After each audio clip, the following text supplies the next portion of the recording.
Good afternoon, ladies and gentlemen, and welcome to today's webinar. Survey results finally revealed the best and worst of P2P automation. Today's webinar is sponsored by ITESOFT and presented by Shared Services Link.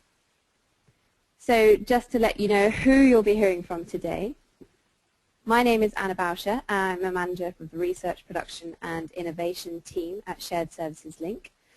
I will be joined by James McHarg, Marketing Manager, Jason Howard, Sales Director, and Dave Savage, the Technical Consultant, all from ITESOFT. So before we get into the meat of today's webinar, I just wanted to draw your attention to the question capability we have today.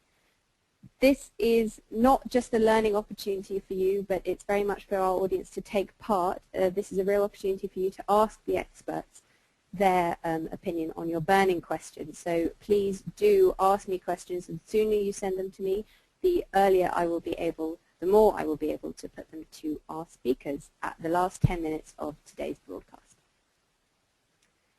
So just a reminder of why we're all here today, what the conversation is all about. So the purchase to pay process is the backbone of any finance function, especially any finance shared services function, and a massive contributor to profit margin growth. However, manual process improvement will only get you so far. Manual process improvement will put a ceiling on the outcome of your process, a ceiling that can only be busted by technology. And in today's marketplace, the variety and scope of automation solutions that are out there mean that you have no excuse for not automating some element of your accounts payable or purchase to pay processes. So today we'll be hearing from James McHarg in the first half of the webinar, when he'll be taking us through the very interesting results of a survey they've done to evaluate to what extent people are automating their P2P and AP processes, some of the growing trends in the market, before we'll hand over to Jason and Dave for a very interesting demonstration of the ITESOFT tools, which you can see live. So without any further ado, I'd like to hand over to James. Thanks, Anna. Good afternoon, everybody, and thank you very much for taking the time to attend today. I'm really looking forward to sharing some of the facts and figures from our purchase to pay automation survey. Obviously, throughout this presentation, we'll be asking some polling questions. I intend to evaluate these in a bit more detail and hopefully provide some answers back to the audience. One quick thing to remember is that participation is key. Obviously, you guys have taken the time to attend today, so please make sure you make the most out of it. So, just a quick overview about what we intend to cover today. I will start by giving an overview to ITESOFT, including some client references. I will then take you through some of the demographics behind the survey, followed by the best and the worst of P2P automation. Lastly, we will spend around 15-20 minutes showing you some innovative tools which have been created by ITESOFT, which have been designed to solve some of the business challenges raised through this survey.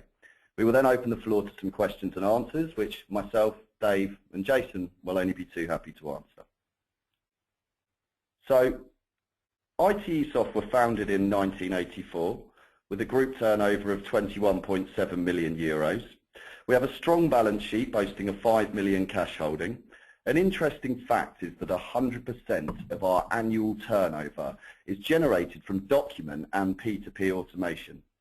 Unlike many vendors, we purely focus on software and do not sell scanners, servers or any hardware.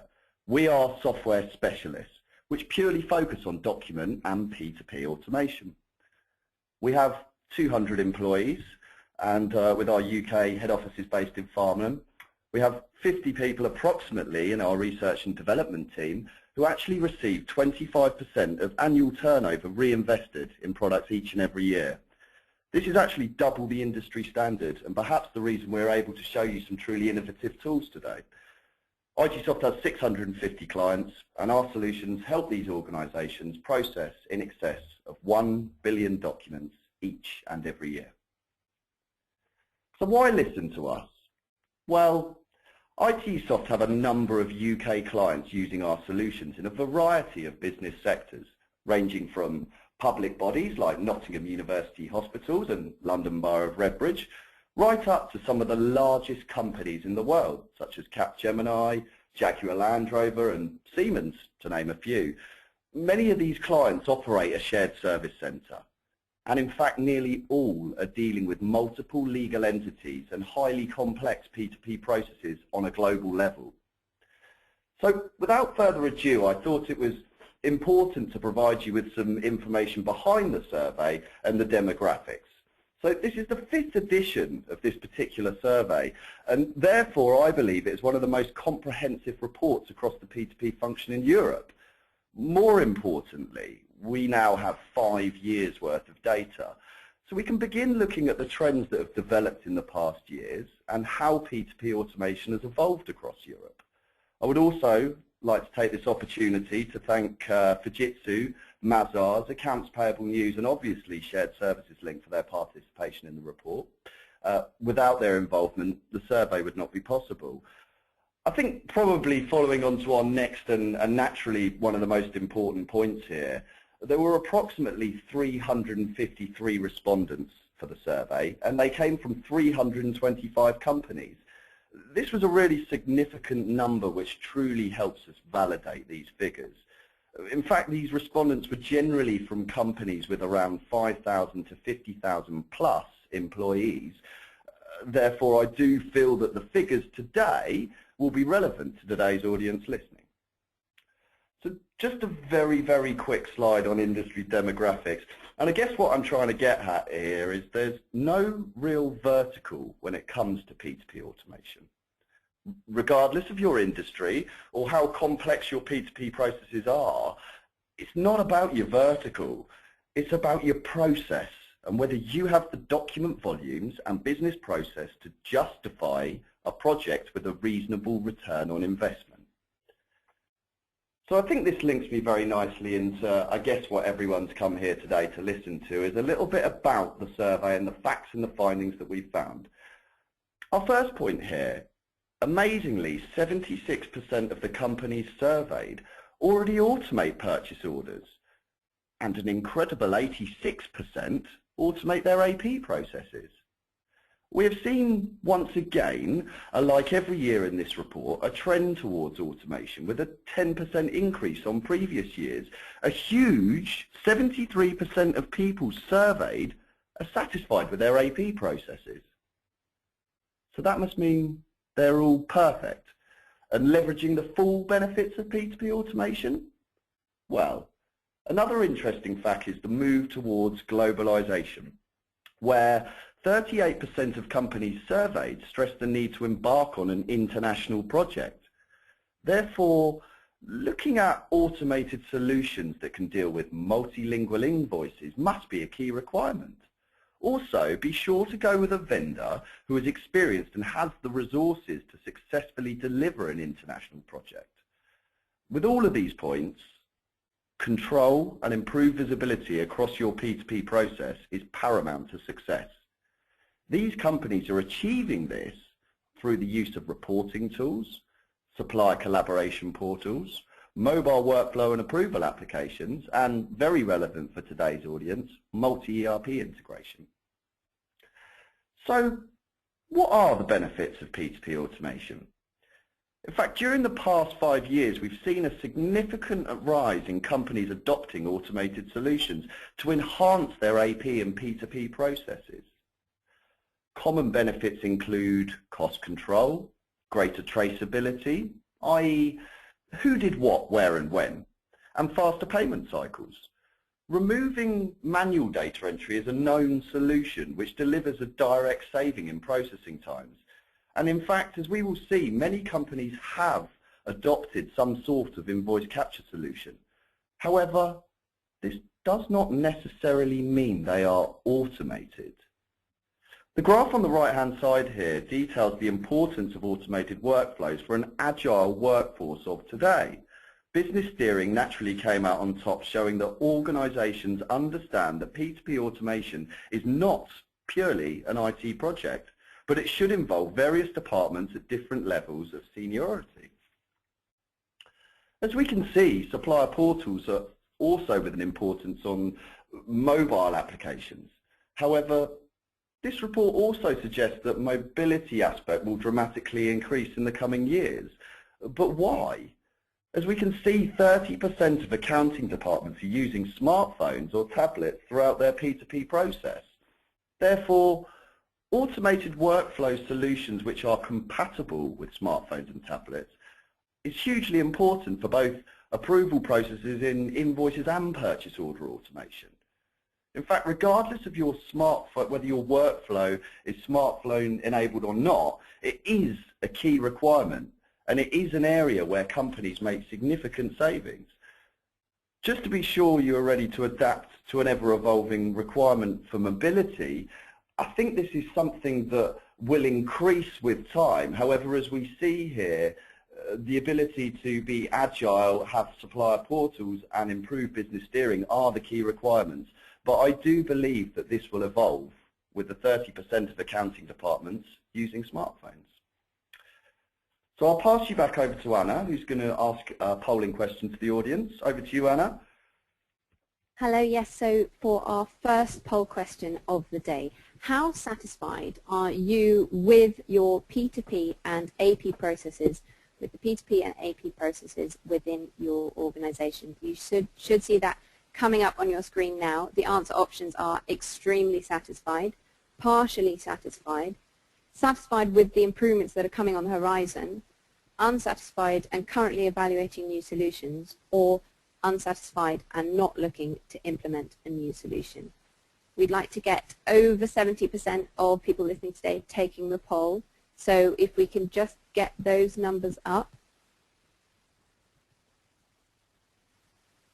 So closing the poll in 3, 2, 1. There we go, and you should be seeing the answers coming up on your screen now. James, over to you for a comment. Well, yeah, I mean, very interesting, and I think this is a trend that we're seeing within the survey. The bulk of people there are satisfied with the improvements on the horizon. So really what we're saying here is people do understand automation, which is really what's come out of the survey, but there are further improvements, and I think that is what we're trying to highlight with some of these tools that can be used to help improve that process. But I think this really links me on to my next point quite nicely, if I may, Anna. So carrying on, although 73% of the companies surveyed are satisfied with their AP processes, it's amazing to see that 38% are still manually processing invoices, and 40% of the respondents have issues with non-compliance of purchase orders. So this clearly shows that these companies may have some form of capture or basic automation, but in my eyes, this is not full end-to-end P2P automation, which is what we're discussing today. These organizations in question believe they have a fully automated process, whereas the facts suggest otherwise. As previously mentioned, manual data entry has a direct and tangible benefit, and it is a quick way of reducing processing costs. However, when combined with non-compliance of purchase orders, it makes for a very manual, inefficient and time-consuming process. So where can organizations improve? Well, the next figure astounded me when I saw it, and perhaps answers some of the questions which I've already raised during this presentation. As you can see, 50% of all the respondents do not use any form of automated workflow throughout their P2P processes. Therefore, if you combine the three main challenges of manual data entry, non-compliance of purchase orders, and no automated workflows, and believe me, there were companies that had all these three challenges, however, they still believed they were automated. Why? Well, because they scan their invoice images and send for approval via email. So now we start to ask some key questions, and could it be a case of project and department leaders not fully understanding what an end-to-end automated P2P process is? So what are the challenges associated with these inefficient processes? Some of the key challenges relating to my previous slide consist of increased errors, increasing the possibility of duplicate and fraudulent payments, late penalties, And in fact, more so, the manual effort involved to approve and validate these invoices is a real burden to AP staff. This is an area where companies can make huge direct savings on headcount and manual intervention. And in fact, organisations which adopt this methodology are now focusing their staff on higher level tasks, which will naturally have a positive impact on improving business processes and managing change from the ground up. Following on from this point, I would like to pass you back to Anna, who I think is going to ask you another question around this subject before I continue. So on to our next polling question. How often does your organisation evaluate P2P solutions to improve efficiencies? You should have the answer options coming up on your screen now. So the answers are every 0 to 6 months, every 6 to 12 months, 12 to 24 months, every 24 to 36 months, or more than 36 months. Again, we're at 50% of attendees voting on this, so if we can get that number up a little bit higher, closing the poll in 3, 2, 1. Those results should be coming up on your screen now. So Okay, James, over to you for analysis. I think there's a very interesting mix there, obviously with the proportion being in 12 to 24 months. I guess from my perspective for shared service centres, it must be a key requirement with such a big department in some of these places that you are evaluating them within a 12 to 24 month period. However, it is interesting to see that 24 to 36 months has come out at 25%, and in fact 36 months plus, but still a third of people there are maybe not considering what the benefits are of solutions that are out there today during a 3-year period. I think this really links me on to my point quite nicely, so thanks for that, Anna.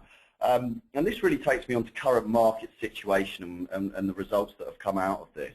And amazingly, the UK is hugely mature in P2P automation, with a staggering 86.1% of respondents suggesting they have implemented at least one capture and automated solution.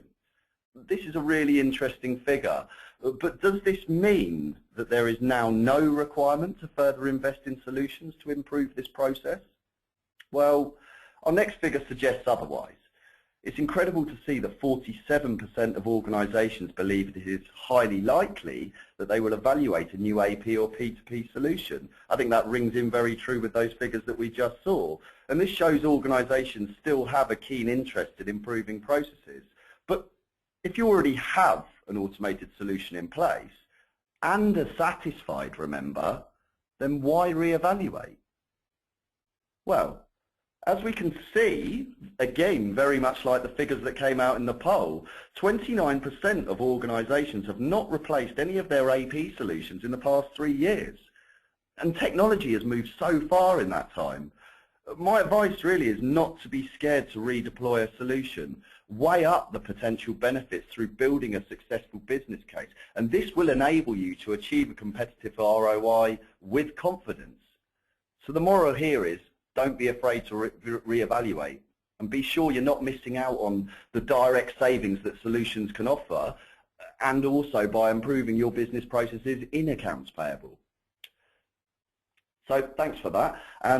This I thought would be very relevant for today's audience, and naturally a lot of people here are going to be part of a shared service centre. So I wanted to focus a little bit on a global scale purchasing and supplier invoice process. It's really important that I think I cover this point for all the shared service centres out there. And our next fact is interesting and arguably one of the most interesting developments around P2P automation during the past 5 years of this report.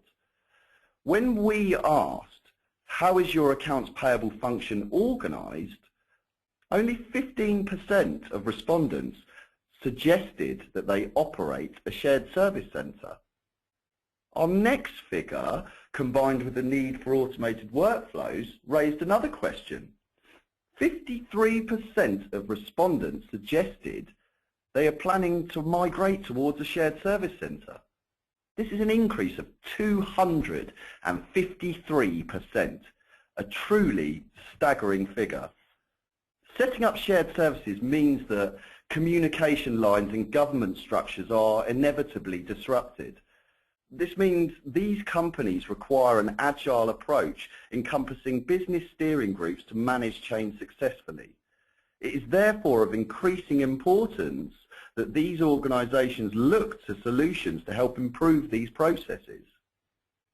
Respondents also stress the need for reporting tools and solutions to enhance supplier collaboration, to ensure visibility and control.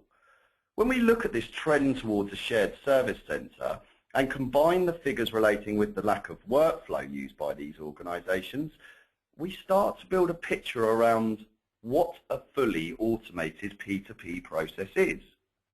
And that really means all of the above, not just capture or automated workflow, but a fully automated process, including multi-ERP integration, mobile applications, supplier collaboration, and reporting tools.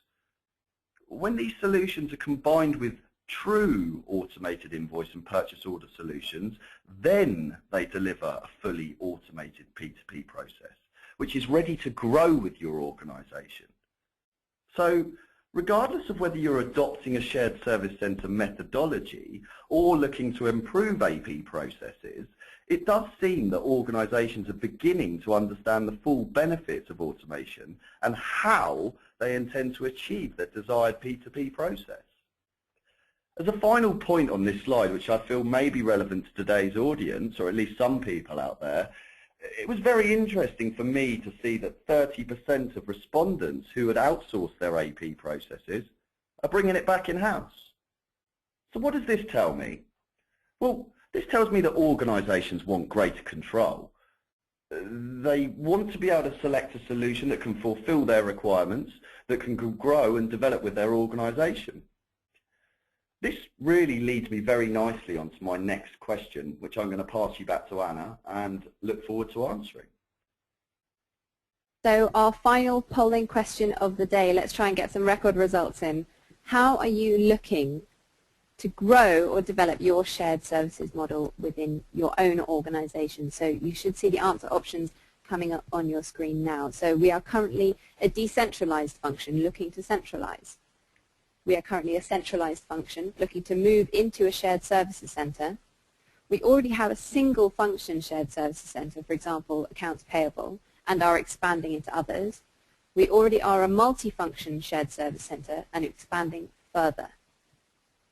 So think carefully about the setup you have within your organisation. We're at 60% having voted. If we can get that number up a little bit higher, closing the poll in 3, 2, 1, poll closed. Those answers should be coming up on your screen right now. Over to you, James, for a comment. Yeah, I think that again that leans in with what I'm seeing within the market. I'll be honest with you, the main purpose of this question was to try and offer me a bit of feedback from the audience today, mainly because I think it's probably an area that we could focus more on through the next edition of this survey. But what I'm really seeing here is that companies are continually expanding. They're looking to bring on board other services that aren't just related to finance. And I might like to point out at that point, although this is a purchase to pay webinar, that ITESOFT do process other document types. And I think what we're seeing in that trend of shared service centres is HR and various other departments coming under one roof. So don't forget that from our point of view and ITESOFT point of view, we are there to be able to deliver other document types. But really for me, this was to offer me a snapshot of maybe how we can adapt our survey this year so it's more relevant with detailed questions breaking down into the different levels of shared service centres. So thank you ever so much for that, everybody. So as we're drawing close-ish towards the end of this, I thought it was natural to focus on some of the benefits around a shared service centre. Clearly, taking advantage of economies of scale is an obvious benefit. By leveraging staffing costs, also working in a close working environment enables you to make crucial decisions faster using a centralised information. Increased interdepartmental collaboration, visibility, process efficiency, cost reduction and control all require solutions to ensure success. Once again, this raises the question for reporting tools, automated workflow, and supplier collaboration. In fact, on this point, 40% of clients surveyed expect detailed reporting. And this is a growing trend which enables you are able to measure the success through precise reporting. If you are delivering a P2P project, how are you going to measure that? What tools do you have in place? Is that part of your evaluation? So, on to the main benefits of P2P automation as selected by the respondents of this survey. As you can see, these were the results which were selected by respondents, and it's easy to see that organisations actually do truly understand the full benefits of P2P automation. Reduced administration costs, reduced processing times, and improved control all require the combination of all of the solutions previously mentioned. So the need to re-evaluate seems stronger than ever. Following on from my previous slide, and to conclude, the top 3 benefits all require automated workflows and approvals, reporting tools, and supplier collaboration to ensure success. These solutions ensure your organisation is agile and adaptable to change. These are the key drivers, and the reasons why organisations surveyed highlight that their solutions are out of date, they have no automated workflow, and lastly, the inability to report on these statistics makes it very difficult to be sure your automated procedure is helping or hindering your AP process. So just as a final point and to recap, the drivers moving forward as selected by the respondents of this edition of the survey show a growing need for the bullet points in front of you. Control and visibility, improved reporting, supplier collaboration tools, multi-ERP integration, and as we're starting to see, mobile applications. I'd like to thank you all for your time today. A copy of this report will be sent to you directly following today's webinar. Obviously, I welcome any questions you may have personally. However, for the meantime, I'm going to pass you over to Anna. And once again, I'd like to say thanks for your time. Thank you so much for that, James. And so now we're going to be passing over to Jason Howard and Dave Savage to see a live demonstration of the ITESOFT tools, which should be very exciting indeed. Again, please do keep your questions coming in to me so that I can ask them at the end of the webinar. So over to you, Jason and Dave. Welcome everybody. My name is Jason Howard and I'll be taking you through here with my colleague Dave Savage the demonstration. What we're going to take you through to cover off here is an overview, a very short overview today, of a certain part of our solution to give you some insight into some of the points and highlight some of the areas that James previously touched on. And first and foremost, you should be seeing in front of you our interface purchase to pay portal, which is a web interface to allow you to access the everyday modules that you would need to use in an automated P2P solution. But first and foremost, obviously we haven't got time today to do an end-to-end of everything when you look at P2P automation. So we're going to start by first and foremost going into our reporting module, which is dashboard, which you can see here. And by going into dashboard, this allows us to give us an overview of the solution, giving us visibility and auditability of our P2P automated solution. And for today's purposes, what we have done is already taking care of the front-end capture process, the piece where we would either scan or paper invoices, receive electronic invoices such as email, invoices via email or EDI. They have already been processed, as you can see here. We have 7 of them completed. We've already taken off the key information, like the header and footer and line item detail, things like the invoice number, the net total, the gross, who the supplier is. We've gathered all that data. We have an image of the invoice. And at this stage, we're passing that information across into your ERP or finance system. And we're looking at that stage right now. Where are we? That's where we're at. And so what do we therefore do and deal with after that? This is where I think a lot of people with automated solutions, as James was mentioning earlier, think automation, they just think scanning invoices. No. Automating is having a solution that means that those invoices come in automatically, you receive them, you process them, and then more importantly, you deal with the discrepancies or the errors on them. And that's what we're then going to look at and focus on in this demonstration here today.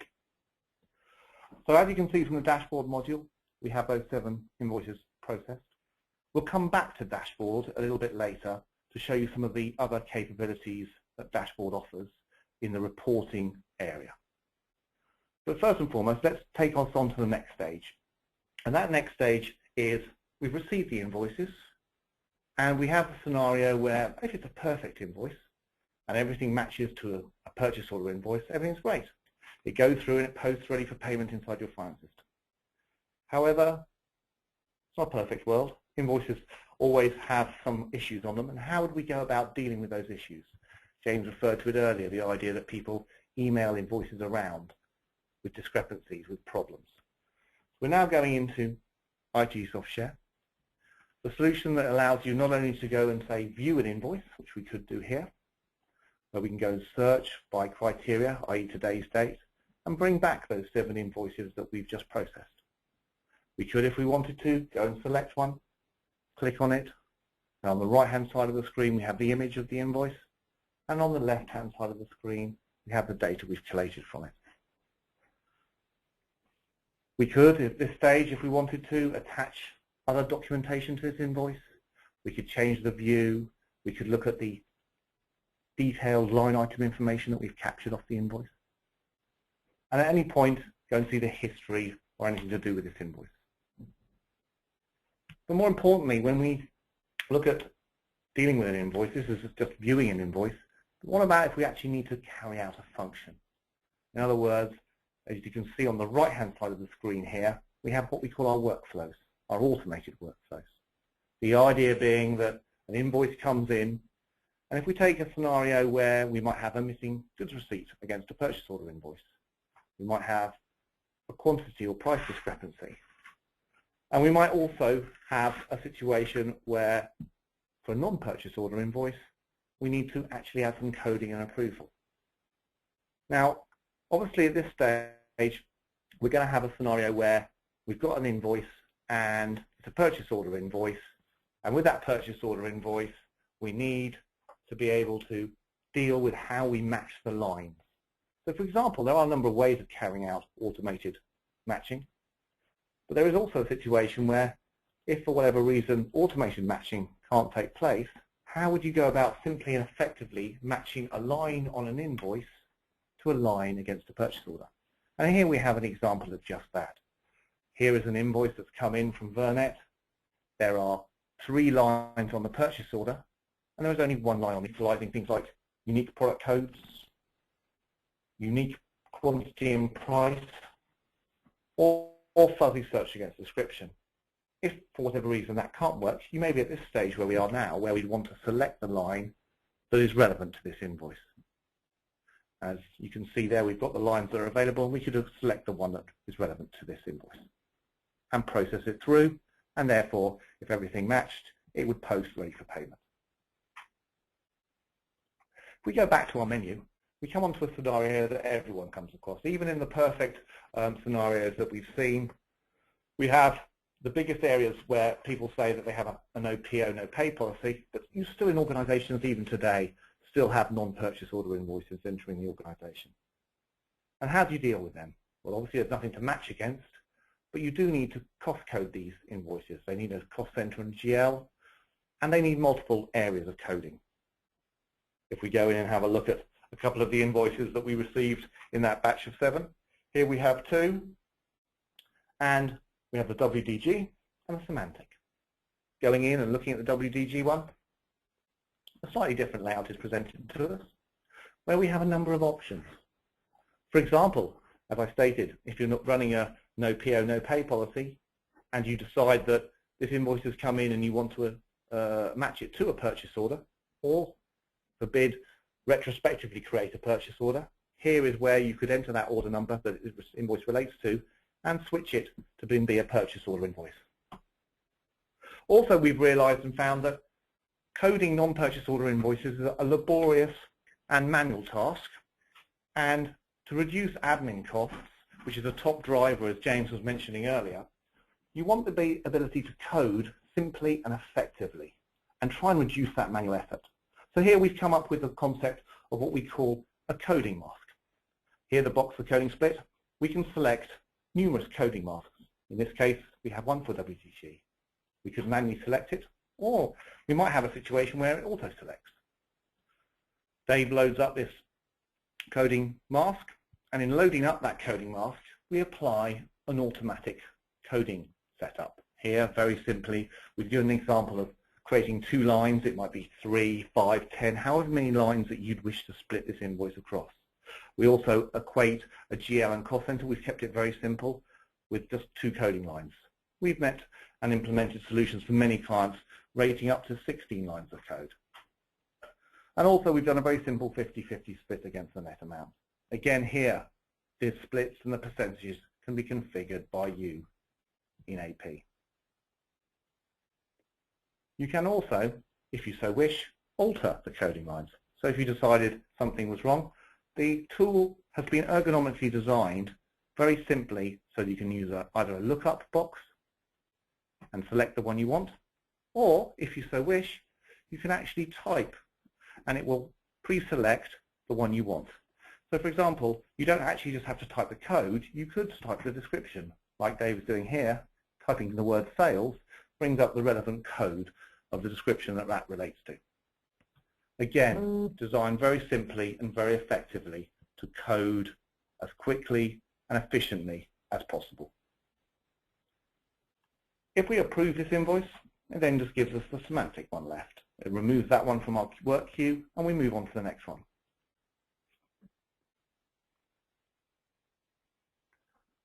We can also, throughout the process, at any time, add a comment. Comments are like electronic sticky notes that allow us to have control over our process, allow people to have visibility of what's happening, and if there are any issues or are any problems or we wish to highlight a point, those comments can be put in by a user and operator, and they are time and date stamped. And we'll come back to that a little bit later as well. We can also here, if we wish, code, again using a different mask, giving us a separate split here of a different percentage. Again, approve this one.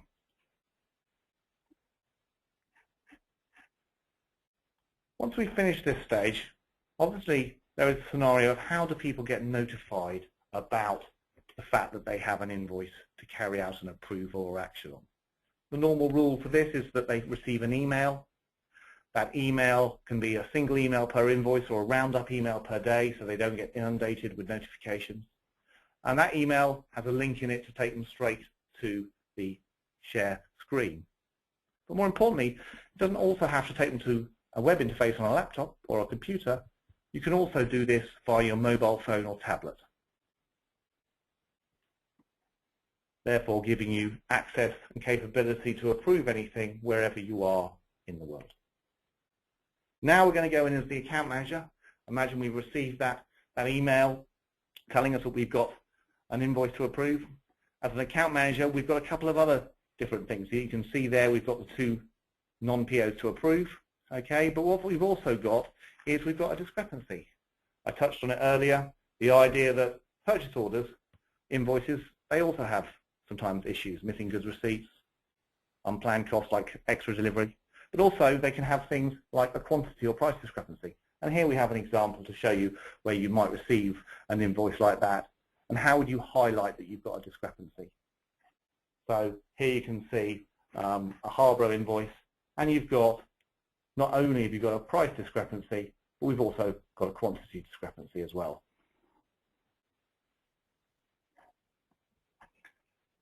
If we now go back to what we were doing earlier with the purchase order, non-purchase order invoices, here we've got the non-purchase order invoices. Okay, we're going to go in and have a look at the WDG one. Here we can see a WDG. We've given ourselves a very simplistic capability here. We can either approve, reject, we can go see the history of who's done what and where on this invoice. And again, if we wanted to, we could write a comment, etc., etc. We're just going to approve this one. And then we're going to go and look at the semantic one. And here we can see the comment that Dave wrote for me a couple of minutes ago. And same again, we could approve it if we're happy with it, or if we wanted to, we could reject it. And in reject, we would have to give a reason, and what the routing would depend on your business process. But for example, go back to AP.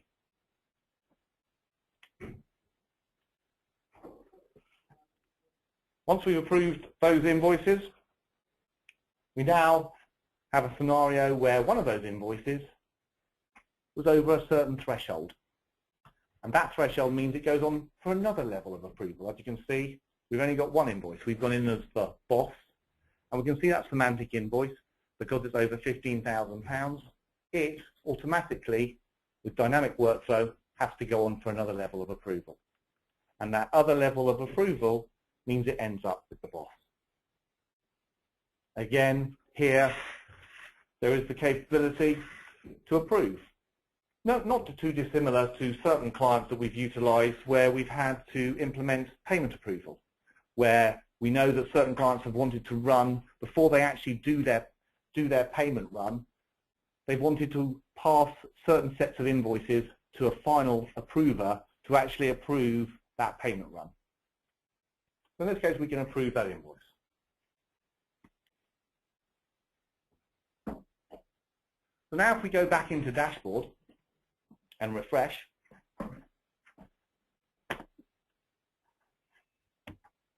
we will see we've actually got those two purchase order invoices, without purchase order invoices, the semantic and the WDG, are now sitting waiting to pay. Because what we're doing in the workflow is we're automatically updating your finance system. There is no manual interaction. Once the invoice has been coded, once it's been approved, it updates whatever that finance package you have automatically, making that invoice ready for payment. As I said earlier, we now want to look into something that also James touched on, which was that ability to be able to see across the whole P2P process how, what, where, and what we're doing from a point of view of P2P processing. And this is where dashboard comes into its own. Not only at the front end does it give you an overview in real time of what you're doing on that day or date or range, but now you can actually search for a specific invoice, and in finding that specific invoice, see exactly what's happened down to detail. So if we, as you can see, Dave has highlighted that semantic invoice that we did. We can see down the bottom what we've done. So we've captured it. Okay, you can see all the green areas of where it's touched points in the solution, and where it's sitting now with the red pin, ready for payment. Also, we can see from your finance system when it's been paid as well. Obviously, it's not at that stage yet, but it's sitting ready for payment. We can also see what users have done throughout the solution, and more importantly, what you can see is any comments that have been added. In the case of the "Hello Jason" comment that was put on earlier, there it is. But also from here, you can double click and you can also see the image of that invoice as well. So you have full visibility across the board to see everything across that invoice. You can also go on. There is many more reporting capabilities within inside dashboard. Just to touch on a couple of very brief areas, just to give you a little snapshot of what dashboard's capability and depth of capability is. We'll just do a little range now to show you across a time period, just to show you some of the areas that we've got in reports. So firstly here, just a couple, you can see your inbound and outbound on a month view. You can drill down if you want to into days and specifics. But more importantly, another one we might just touch on here is your most frequent suppliers.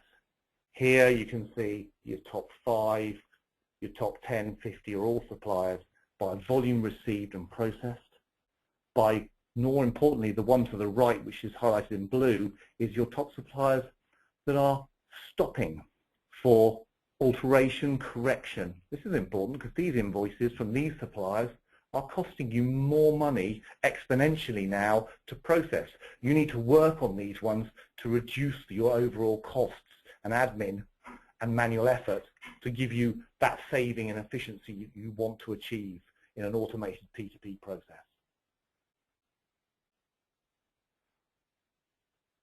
Also, we have outstanding financial amounts. I'm going to stop at this point with the reports. What you can see up the top is that there are many more tabs of reporting capability, and more importantly, custom and configured reports for specific clients can be created, not only by us, but by you as well. And to achieve, a successful project, it's essential, as James mentioned, to have this type of capability in any solution that you look at. Right, finally, I thought we'd also today just very briefly touch on something that I know is coming to the forefront of people, and James mentioned in his previous slides that Supplier Portal is one of the key things to reduce sort of incoming queries. And I know it's sort of the infancy stage of Supplier Portal, and people are now starting to see it rise up their profile, rise up their request list to giving them benefit. And we've produced a Supplier Portal, and here it is. And the concept we're giving you today is, if you remember, we processed that WDG invoice. Well, imagine if we were WDG. That's what we are now. Dave is WDG. He's logged in to the Supplier Portal via the internet. He has a login and ID, and he can drill straight in and see the invoices that he sent us, what status they're at, where are they, and even, if you want to, show have they been paid and where they've been paid to. So this gives your suppliers the capability to stop pestering you over the phone for those queries, the basic queries, the low-level queries. Did you receive my invoice? Have you got my invoice? Has it been paid? When is it going to be paid? Are there any problems with it? Etc. So overall, this gives them the ability to track their invoices, hopefully reducing the manual effort to you in answering the phone with those queries. And this is something that a number of points has been said that it can be reduced by about 30% from some of our clients that have given us feedback. Thank you very much. I really appreciate your time. I'm now going to hand back to Anna, and I thank you very much for your time today. Thank you so much, David and Jason. That was a really, really unique and in-depth insight into how this solution really works and how it can really change your working life.